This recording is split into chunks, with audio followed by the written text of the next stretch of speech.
My story starts 350 million years ago, when the first brave vertebrate flopped its way onto land. The next significant event was Byron's birthday. These guys also crawled out from the sludge, but only about 5 minutes ago. What are you thinking about? How much better I am than those guys. Ow! I thought you said you were better than those guys. Not physically. Listen, I need a favor. I just started this new writing class, and I'm working on a short story, and I would really love your feedback. Well, great, I'd be happy to. You know, I find the most important thing about writing. Look at me going on about writing. I'm trying to act all smart because I can't take a punch to the chest. All right, you can go. Happy birthday, Byron. Are you enjoying your party? Okay, so then it is definitely for me. Of course it's for you. It's your big day. There's a cake, and all your friends are here, and everybody's thinking about you, and you got your favorite ice cream. And here is something for someone who's very, very, very, very special. Unlike Jessica, I planned ahead with your gift. That's why I've been carrying around this. Looks like it's me a $20 bill just for you. Byron, we have something for you, too. A present that unwraps itself. I'm Officer Tina. I'm gonna have to place you under arrest.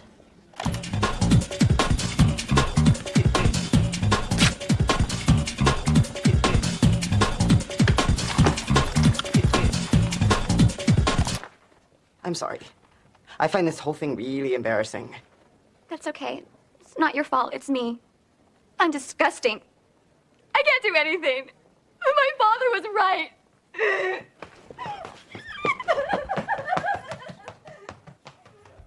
Man, that was hot. Never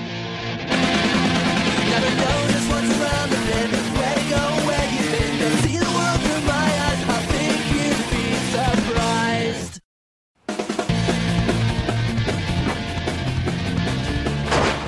Jessica, I cannot stop thinking about my party. I feel terrible that I made that stripper cry. Tina. Her name is Tina. Oh, God, she has a name. She's actually a really nice girl. I ran into her in the bathroom. She's only stripping to pay her way through philosophy graduate school. You're kidding. She wants to be a philosopher? With that body? Yeah, why not? What, do you think a woman can only be smart or sexy? Then which one am I, huh? Is scary one of the categories? Look, all I'm saying is, what kind of a world is this, where a woman has to demean herself to study philosophy so she can ask questions like, what kind of a world is this, where a woman has to demean herself to... Byron, you're caught in one of those loop things again. Look, it's not demeaning. It's her body. She should be able to do whatever she wants without people judging her. Great. First, I made her cry. Now, I'm judging her. I can't do anything. My father was right. Oh, look, if you feel bad about it, maybe you could find her and apologize. Yeah, that's probably a good idea. And find out if her breasts are real. I'm so curious. I was nervous about reading Wendy's story. If it was bad, what would I say? But if it was better than anything I'd written, then the fragile house of my self-esteem would crumble like a week-old cookie. Week-old cookie? That's good. I think I can relax. It was eve in the land of Durando, and Sir Agator was returning to the castle of Lady Guavilla. They had been going out for 7 months. Huh. That's how long Keith and Wendy had been going out. Obviously, Wendy based the story on her own life, much as I had based my screenplay Deadly Bus on the time I saw Speed. In Wendy's story, Sir Agator was Keith, and Lady Guavilla was Wendy. How was work? Great. You know how thou doth love lilies? Well, I couldn't find any. So I got you this ogre head. He's been bringing terror throughout the land. And now he will make a delicious broth. I have other hungers as well, my lord.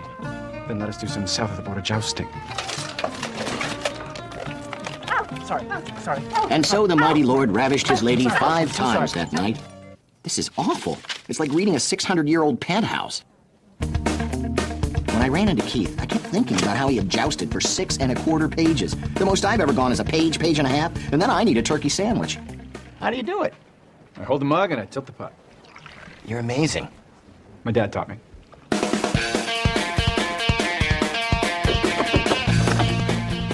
Hi, I'm the guy who made you cry. Oh, hi. Sorry I ruined your party with my boring breasts. No, I'm sorry. I didn't mean to hurt your feelings. No, you were right. You were just pointing out the truth. I'm not good at anything. I'm bad in school. I'm bad at stripping. And look at the sweater I made. But it's beautiful. There's no neck opening. I know a guy who would love that. Oh, no, wait, he's got a head. See? I mean, obviously you're smart. Look, at all of these books about philosophy, do you understand all these?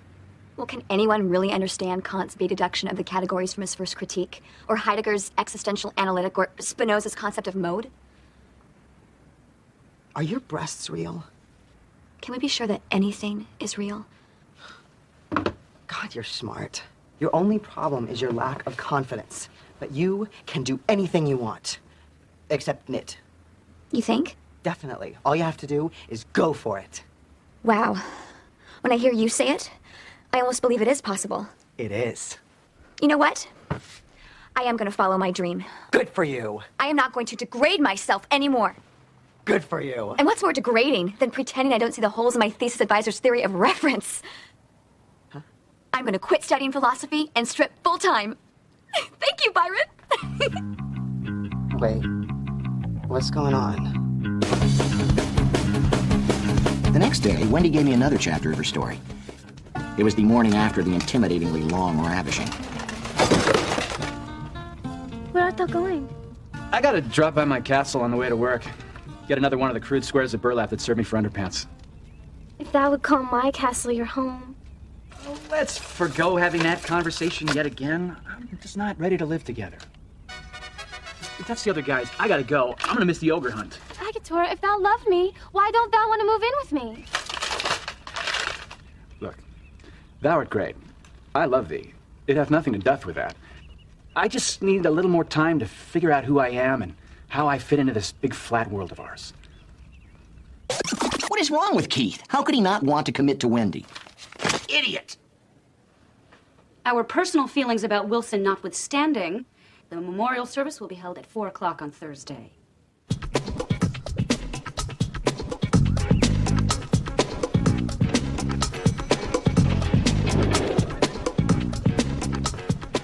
Oh, hey, Byron! Did you talk to Tina? Sure did. What'd she say? She's quitting graduate school to be a full-time stripper. What? You were just supposed to apologize to her. Kind of got away from me. But, you know, thank God stripping isn't degrading, right? Like you said. You said that. That's when she was a philosopher stripper. You know, stripping at night, going to school during the day. It was like a Sally Field movie. Now she's just selling her meat to pervs.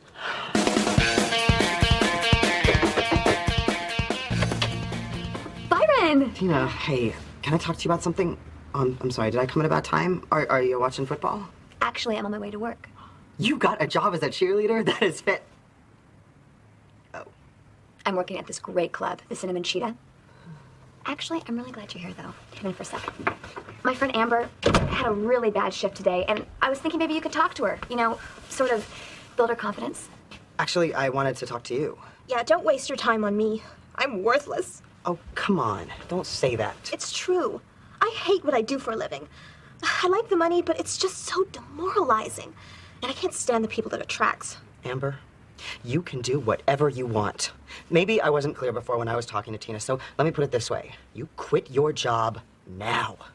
But I don't... No buts. You're miserable. Get out of there. You're right. I'm gonna quit nursing. What? You're a nurse? Yes. Why do you think I'm dressed like this? I assumed you were a stripper. Really? You think I could be? Wait. What's happening?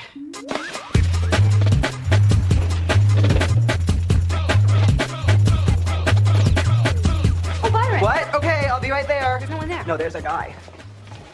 Hey, Jessica. Hey, Wendy. I don't want to bother you, but did you get a chance to read my story yet? Yeah, I read it last night. And? I thought you wanted to sing. So you didn't like my writing? No. You know what I thought was good? I mean, what I thought was good was how you reverse the genders. The knight is really you, and the fair maiden is actually Keith, right? Cool, you got that. Well, yeah, because I know how Keith has been bugging you to move in with him. Yeah, I'm just not ready to settle down. Ever since I came to Chicago, I've been trying all kinds of new things. Singing, writing. I took this course in how to defend myself with a hatchet. It's easier than you think. Well, I guess the key is being the one with the hatchet. Yeah, that's like unbelievably important. So you don't think that it's too confusing that Sir Agator is based on me and Lady Guavilla is based on Keith? No. And it doesn't matter for the story anyway. If you get it, you get it. If you don't, what's the harm? I know what's going on with you and Wendy. You do? Come on. She's crazy about you. Do you really think you're ever gonna find another woman like her? No. Then don't let her get away. I don't want to let her get away. Then go to her right now. Tell her you can't live without her. I will. Then do it. I'm going. Then go. Okay. Now. Shut up!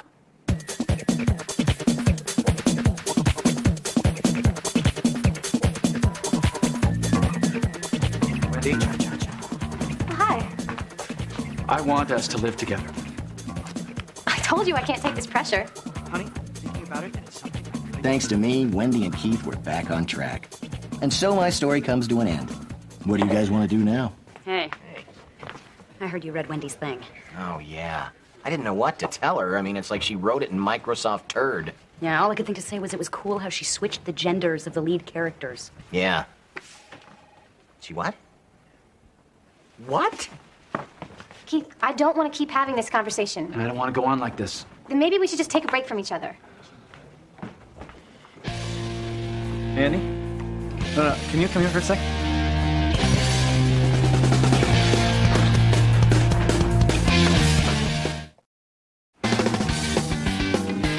You thought you knew what was going on in my life because of a stupid story?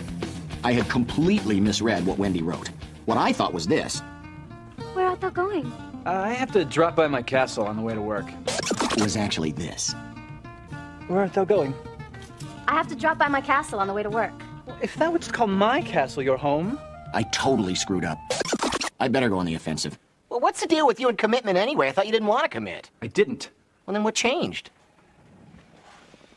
Everything. Then Keith told me about his brush with mortality. I'm dying. How do you get from ear hair to death? I never had hair in my ear before. That means I'm getting older. And I'm probably going to die. And I don't want to die alone. But you had to know that you were probably going to die. I guess I knew it in theory. But I've been pretty lucky so far. I never have to comb my hair. I get paid for doing next to nothing. I smell like this naturally. So I guess I thought, maybe... All right, I'm going to die. And now I'm probably going to die alone. Are you happy? A little bit. Hey, Tina, Amber, what are you doing here? we wanted to thank you. We're both working at the club now, and it is going really, really well. We got you something. Oh, you didn't have to get me anything. Wow, you know, I don't have one of these. We thought it'd be a kick. Oh, it's fantastic. I just, I hope you didn't spend too much. Actually, we want to talk to you about money. We're both really bad with financial stuff, and we really trust you. So, could you hold on to our cash for us? Oh, I don't know. If you don't take it, we're just gonna spend it. All right, hand it over. Let's see what we got here. Oh, well, you girls did good. You did real good. I felt terrible. Because of me, Wendy and Keith had broken up. From now on, I am not going to interfere in my friends' lives. Hey, Andy. This is going to be hard. Hey, Andy. I just talked to Keith. Everyone's impressed with the size of your screw-up. Yeah, pretty awesome, huh? So what are you going to do about it?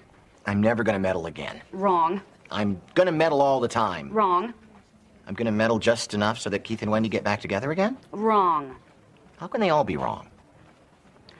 Sorry, I stopped listening. That last one was right. I had to do something. Since I am a writer, I decided to use my special weapon. Language, the thing that means stuff. Hey, Wendy. Hey, Andy. Listen, I was thinking about your story last night, and I took a crack at writing an ending.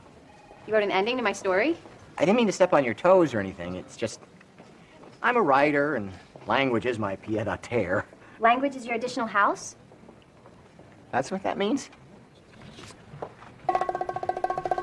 I want us to dwell together. I can't commit right now. Exploring too many new creative activities. Repent, heretic! What orbits around what now? Hello, tis the wise wizard Andu. Wendy, when you broke the will of this heretic, did you not want to share your joy with Keith? Yeah, verily, I did. Sure. Of course you feel like you've become a new person since you came to the enchanted floating island of Chicago Blore. But the best thing about life's journey is sharing it with someone you love. Oh, Andu, you are wise. Keith loves you with all his might. And in this crazy medieval world of ours, love is as hard to find as a 40-year-old. Thanks, Andy. This is really sweet of you to do this. Although, I think that I would change the Andrew character just a little. Really? Uh-oh. Tis I, Andrew, the meddlesome hunchback. I like to stick my warty nose into the business of others. And now, for your amusement, I will jib and pike a medieval boogaloo.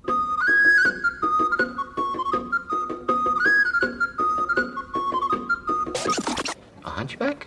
That's how you see me? But your hump is filled with insight and love. Oh. Byron, here's my money from yesterday. Didn't you work 2 shifts? Yes. It's nothing personal, baby. Just business. Byron, I need $100 for some new shoes. Your shoes are fine. Sorry, baby. Byron, could I have a word with you? Byron, you're a pimp. What? No. No, I'm just helping these fine ladies with their finances, their clothes, artistic issues. I didn't say you weren't a good pimp. Byron, I am so bored in accounting. Do you think I've got what it takes to join your crew? Turn around, honey. Let me get a good look at your... Oh, God, I'm a pimp. And so, everything returned to normal. Byron shed his bold fashion statements. Rick and Fred were still repressing their love for each other. And the Lions, who only last year had been cubs themselves, began having cubs of their own. And Wendy realized she could live with Keith while she continued to explore her creativity. And seeing them back together again felt really good. Andy. Oh, sorry. I'm so sexy. So sexy, baby. Ooh, baby. You know you want me, baby. I'm so sexy. So sexy, baby. Ooh, baby. You want my body, baby. I'm so sexy. So sexy, baby. Ooh, baby. I don't know how you're gonna follow that. I'm so sexy. So sexy, baby.